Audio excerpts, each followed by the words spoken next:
Hi YouTube, I'm Ali, welcome to the channel and welcome to Salem, the town of Salem in Massachusetts in the year 1692, because today we hunt witches.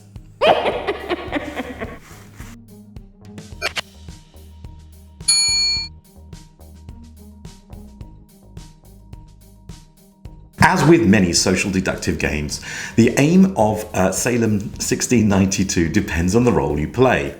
If you're playing one of the good guys, the townsfolk, and the majority of you will be playing that, majority of us will be playing that, then the aim is simply to survive, but importantly, find the witch before nightfall, outing her and killing her. If you're a witch, well, then you have 3 or 4 things that you want to be doing. You want to be avoiding detection, you want to be putting someone else in the line of fire and getting them suspected, you want to be killing someone at night time, but then the difference with this game is the 4th thing, which is that you want to be infecting other people with your witchcraft and witchery. Witchery, is that a word? Yeah, probably. So you want to be turning other people into witches, and that is where this game becomes really quite exciting. As time progresses, it's harder and harder for townsfolk to survive because more and more people have the potential to become witches. Right then, here's the box, and I absolutely love the box because it's a book, and if you're a fan of the show, you know I love boxes that come as books. This one opens just like a book, which is great. It's got a little metal clasp because I can feel its catch on there, which is awesome. Let's have a quick look inside. What do we get inside? Well, inside, what do we get? Instructions, thin, readable, with a little moderator script in there, the list of the characters and their powers, plus a little advert for the other games you get by Facade Games, which is awesome. 3 types of card described there, the green cards and blue and red. I will point out that their definition of blue and green wasn't quite met with what I would call blue and green, but we'll see that in a second. Now, you also get a little bit of blurb, which I thought was addendums to the rules or changes to the rules, but it turns out it's one of those sort of things that you normally would find on the back of a box, and they've decided not to stick it on the back of this box, though I suppose they could have stuck it on the inside of the cover there, but anyway, bit of blurb there. 2 packs of cards, which I love to say are actually, which I'm proud to say, pleased to say, there we go, are in boxes there rather than little sort of polystyrene bags. There's also a gavel and a timer. We did not use the gavel or the timer. It seemed a bit frivolous to have them in there, if I'm honest. But anyway, let's have a quick look at the artwork on the cards. Here we go. Artwork of the cards is perfectly reasonable. See, that's described as blue and it looks purple to me. That's described as green and this is described as red, which looks orange to me. Accusations. This is your play deck. So everything with Salem there is your play deck. Players can take cards and play them on other players. They never play cards on their own. I'm just going to have a quick look at, there's the gavel in case you want to see it. And here's an egg timer in case you've never seen one of those. In the other deck, this one's a little more packed because we've put in all the other cards just to separate them out. There we go, let's just throw these out. Now, there are different kinds of cards here. I'm going to quickly go through them. Your lives and your roles are described in these so-called trial cards. There we go, so there's a trial card. It either says that you are not a witch or that you are a witch, in fact. There's also another role, which is the constable. That was rather lucky. The constable. Now, the constable's role is to protect a witch, or protect a person, a townsperson at the end, during the night. So at the end of the day, they're able to point to one person and say, I'm going to protect that person. The trickiness here is that you could be a witch and a constable at the same time, which is interesting. Right, the other kind of cards that exist are the player cards. So these have got the town hall picture on the back. These are real people. These people actually existed. In the game, they each have a power, and the power usually does help the play of the game. But they're all individually sort of drawn, obviously, and lovingly depicted there, which is great. Are there any special characters above and beyond anyone else? No, I don't think so. I think they're all pretty level in their capability. Now, there are two ways of playing the game, in the sense that you can either play with a moderator who doesn't actually play the game and just directs the players, and the other way of playing it is playing with that moderator role as is taken on by one of the players, and he's called the town crier in effect. And if you're doing that, then you have a set of cards that you would be using. These cards are kill cards. They're used to indicate who you're going to be killing as a witch at the end of your go, at the end of the day, sorry, and they just have a depiction of the player characters on them. Again, we didn't actually use this because we played with the sort of town crier rules and we just pointed in the dark to the right person. Right, what else we got? A black cat. This is a special card. It casts the first level of suspicion, so the witches are able to place the black cat onto a player right at the beginning of the game. And then at the bottom of the play deck, at the bottom of this deck there's a night card. When that's revealed, it means the witches get to kill someone, and then the whole thing is repeated. In the middle of the deck somewhere, or somewhere amongst the deck, but not at the beginning, is something called the conspiracy. This is a great card. What the conspiracy does is it allows people to pass or take some of their trials. Now remember, the trials may say constable, it may say not a witch, but it may also say a witch. And the way this game works, that if you are a witch once during play, even if you don't have a witch card in front of you anymore, you're still a witch. So the conspiracy allows witchiness to pass amongst players. There we go. That's your box contents. Exciting, no? Right then, here's a typical setup of I'm going to call it a 6-player game. I'm playing Mary Warren. This is my main character here. She has the ability to be immune to the ill effects of the matchmaker and the black cat card. She's a servant age 17. At the beginning of the game, everyone goes around and explains who they are and what ability they have. Now, this game has, I'm portraying this as if we're already in the middle of a game. So I've got the play deck here, which is about halfway complete, halfway through, and I've got a discard pile in front of it. In front of my character, Mary Warren, I've got 1, 2, 3, 4, 5 lives or trial cards, most of which are face down because they haven't been revealed yet, but somehow one of the cards has been revealed. So we're obviously in the middle of a game where someone's managed to ensure that I've turned over a card, and that card happens to say not a witch. Now all of these, as it happens, say not a witch, except this one here, which says witch. So actually Mary Warren in this particular game is a witch. And my job is to make sure that no one finds that out. But let's come on to that in a second. I also have a player hand of cards. I've got 4 cards here. I've got these orange-looking cards, which are described in the book as red. These are evidence cards. And I've got this green card, which is a play once and then discard kind of card, which is green. Now, Mary Warren has also got some red cards in front of her, and that's because someone else, some other player, has put these cards in front of her. Now, you can play as many cards as you want, but you can only do one of 2 actions. You can either pick up a card from the deck, or you can play a card from the deck. Recently, it would appear, someone's played these cards against Mary Warren. And what are these cards? There's an evidence card and an accusation card. Now, the way the game works is that you're trying to you're trying to amass 7 accusations against a player. And if you do that, you get to choose, as a player, you get to choose to turn over one of the cards. So let's pretend the player on my right has played a go, and he's managed to play down 2 lots of these red cards, amassing a total of 4 accusations against Mary Warren. If the next player adds another 4 cards, which will take it up to, another 3 cards, I'm sorry, my maths isn't great today, 3 cards to take it up to 7, then they, as the player, get to choose one of these cards that I will then have to turn over. If I turn over a witch, and I'm the only witch left in the game ends.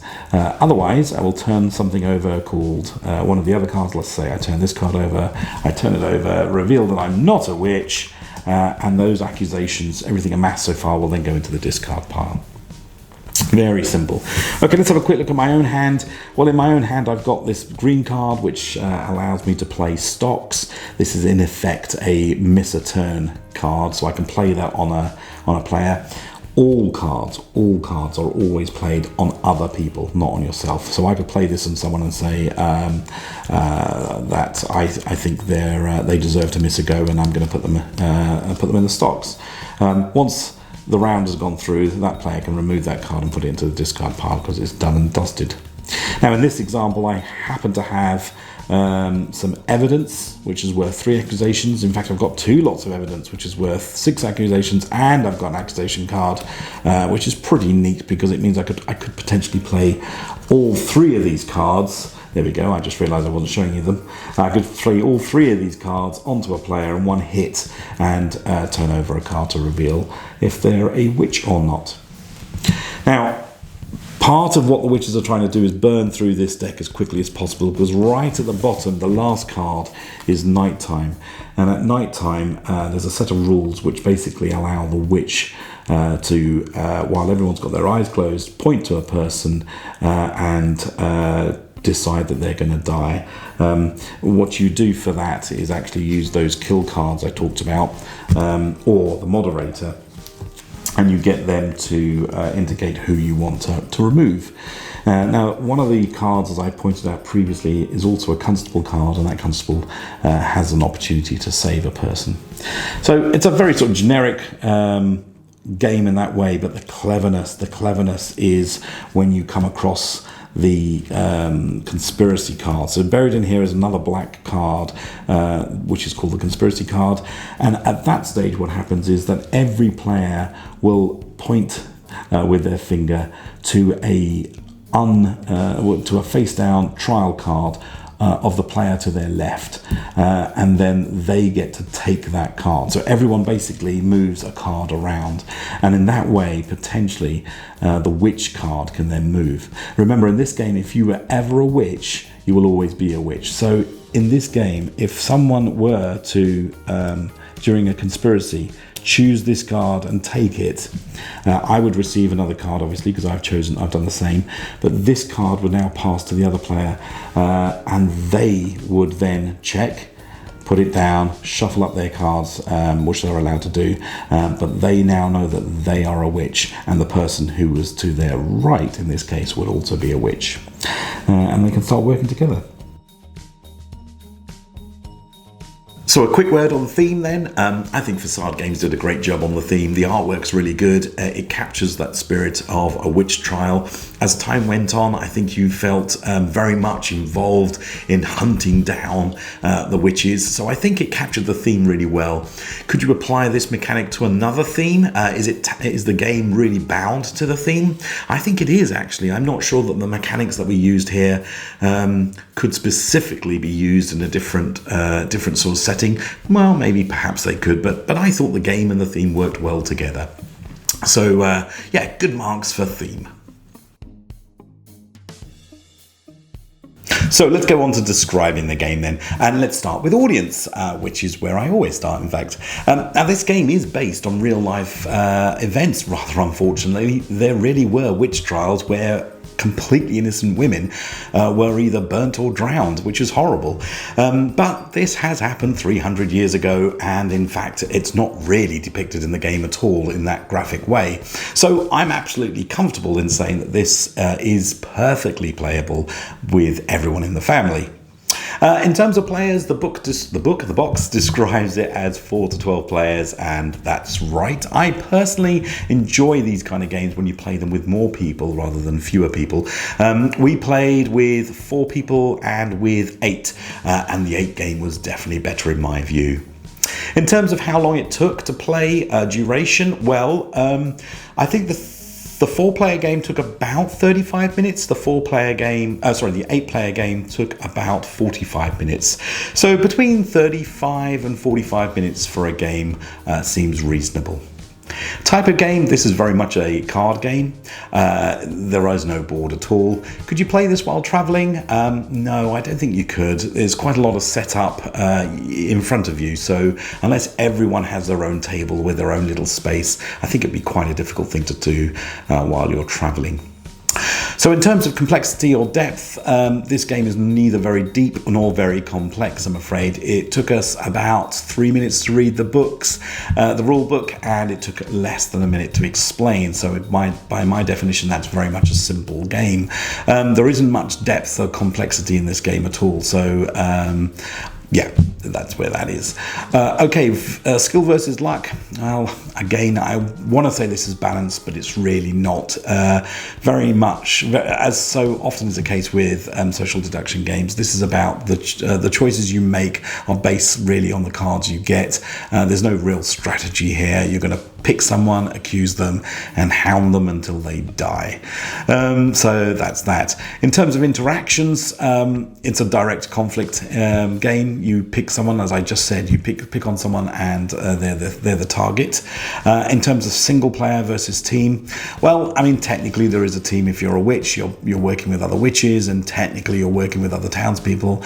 So you could argue there's teams, but it's very hard to determine who that is. And so really, I'm going to call this a single player game. So in terms of mechanics then, I've got 4 that I'm going to describe for this game, 2 of which are new. Firstly, we've got the traitor mechanic. This is a social deduction game where you're trying to find the bad guy. That traitor mechanic means that he's going to pretend to be the good guy. So traitor mechanic, really obvious, I think. Each of the characters have got a different capability and therefore has a slightly different power in the game and bends the rules slightly. So variable player powers goes in there as well. Third, well, unfortunately, I'm not a huge fan of this, but there is some player elimination. If you identify a witch amongst multiple witches, that character will then cease to play, but the game continues. So there is some player elimination in this game as well. And then the final one, I've decided that I think I'm missing a mechanic in my description. So I'm introducing it here, and that is social deduction. I think that's a good way of describing this genre of game. So I'm going to call it a social deduction mechanic, where you use social clues to determine exactly who the person is that you're after. In this case, the witch.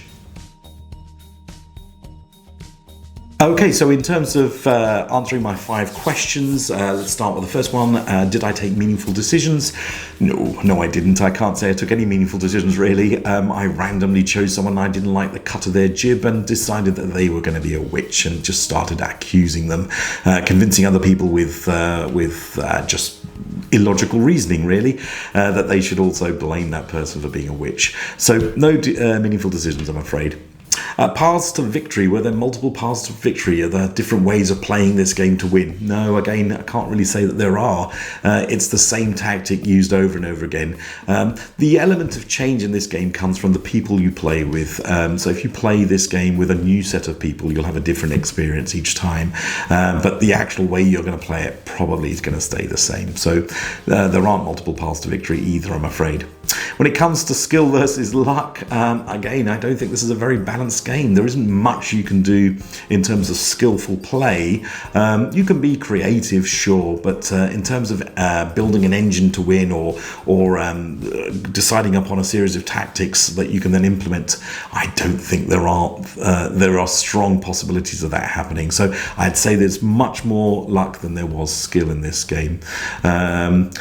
3 out of 3, not good so far. Was I engaged in the game? Oh, that I absolutely was. I didn't feel there was any time when I was sitting around not doing something. I was very much engaged all the time in social banter, in social discussion, in trying to accuse someone, in trying to claim innocence, etc., etc. That was quite good fun. And the last question I have is, was the iconography clear and the rules simple to understand, and the text simple to understand and legible? Yes, they were. The iconography, I've already said, was great. The pictures were great on this. The cards were spot on. I don't think we had any reasons to go back to the rule book to understand something. I think it was all very, very well explained. So those last 2 on my 5 definitely were ticks. But the first 3, maybe not. Okay guys, well that's the end of yet another review. Thank you very much for watching the video. If you enjoyed it, please consider giving it a like, a thumbs up, and if you really enjoyed the series, or if you want to see some of the other reviews I've done, you'll see links well on the rest of the channel, of course. Please consider subscribing if you want to see more, because the more feedback I get, the more positive feedback I get, the more likely I am to create this stuff. That's not true, I'm going to create it anyway because I enjoy doing it, but please consider subscribing if you can. It would help me out. Right then, until next time, me and my copy of Salem 1692 are going to disappear, and we shall see you, well, I'll see you at least, next week. Till then, take care. Witches.